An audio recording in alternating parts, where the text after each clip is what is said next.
Hi, I'm here to talk to you about Final Fantasy VIII. The most popular review of Final Fantasy VIII is done by Spoonyone, and it's kind of a parody of the game.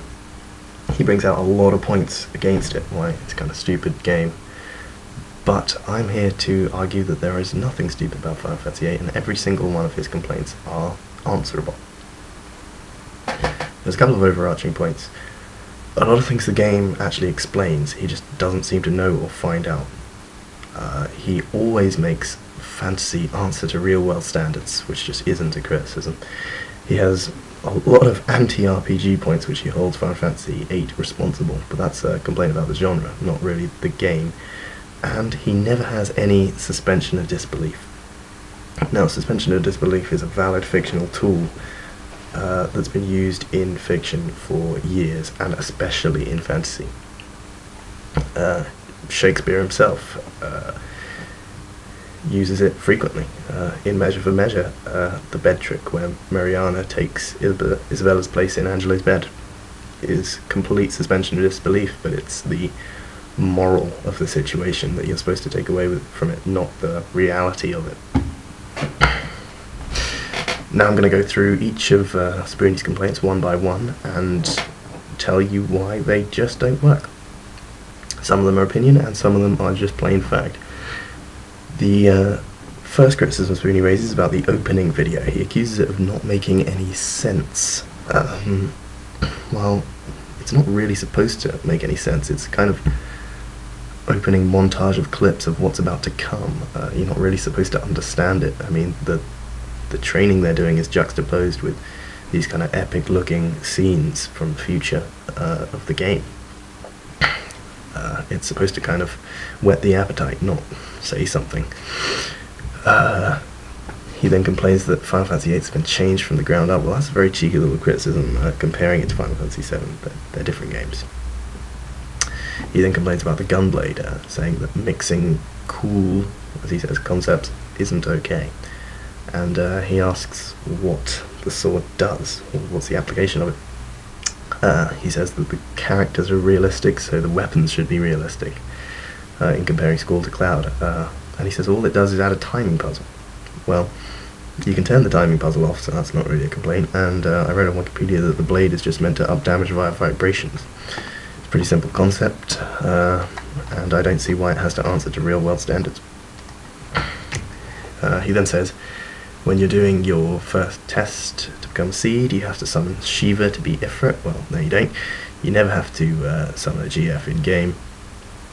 In fact, they will bring your Seed level down if you keep summoning them.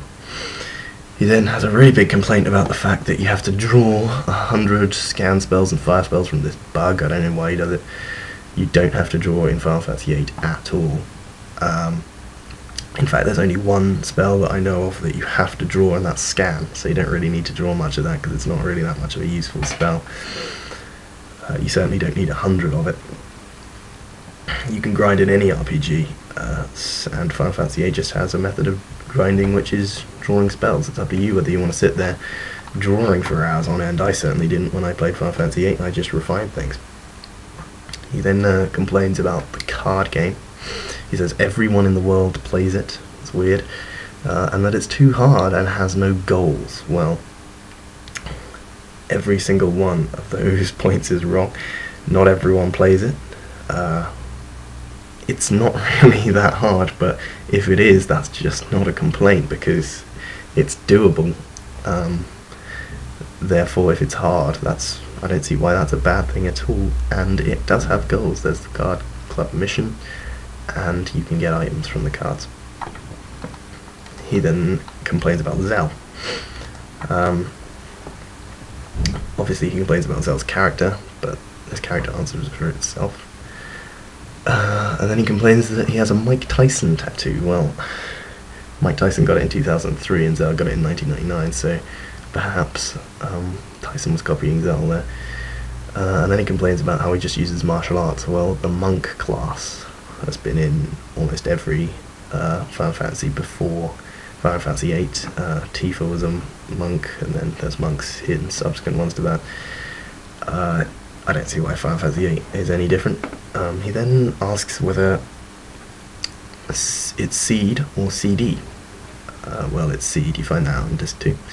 He then complains about Cypher's seemingly childish, silly chicken wuss insult to Zell. Well, that's a deep-seated rivalry they've forgotten thanks to GFs. He used to say it to him in the orphanage.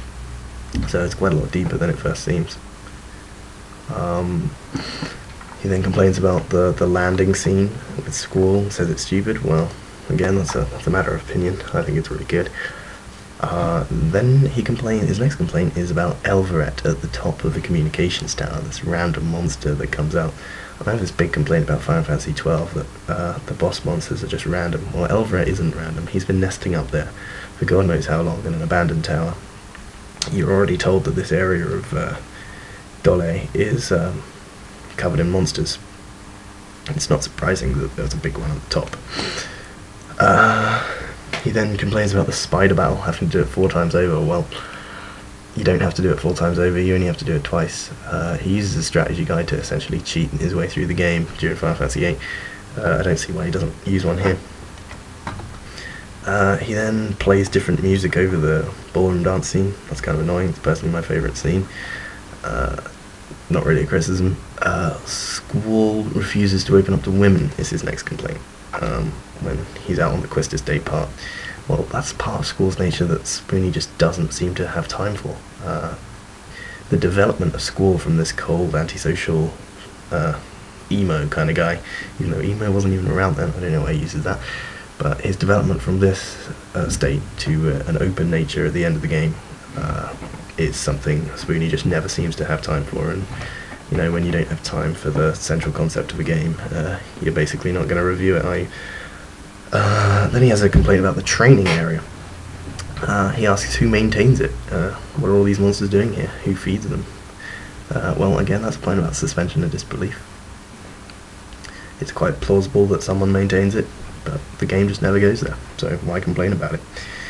He then asks where's Cypher for the mission to Timber. Well, he's not C, the game tells you that. Then he complains about the magical lamp that Sid gives you. Well, even in his video, the description says save before you use it. So I don't know why he doesn't save before he uses it, before he gets game overed by it. And he keeps saying the devil whenever he talks about Diablos. I don't know why he says that, because it's just a devil. But, you know, that's just his way of criticising the game, I guess. He complains that nothing happens for long periods in the dream world. Well, you're learning Laguna's character. Laguna's character is essential to appreciate the story and gives the game an awesome duality. And Spoony's clearly not a sportsman, because I've had leg cramps before. It's nothing to do with women, but my god, it hurts. He complains that the Julia Laguna scene is boring. Well, it's the scene in which Alone is showing Squall about his father and the romance with Julia. Elaine's mixed intentions become clearer as you go on. They aren't one-dimensional. Remember that Alone hasn't forgotten who Squall is. She knows he's Laguna's son, and probably assumes he knows too, because she hasn't spoken to him since she left the orphanage.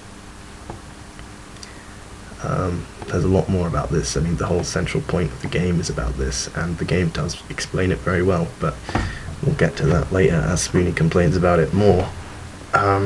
He then complains about the secret password in Timber, so that it doesn't matter, the game is essentially wasting your time. Well, almost all multiple choices Final Fantasy games give you do actually affect the game in some way, and I believe this one does as well. I can't quite remember how, but it's probably something to do with your in-battle features.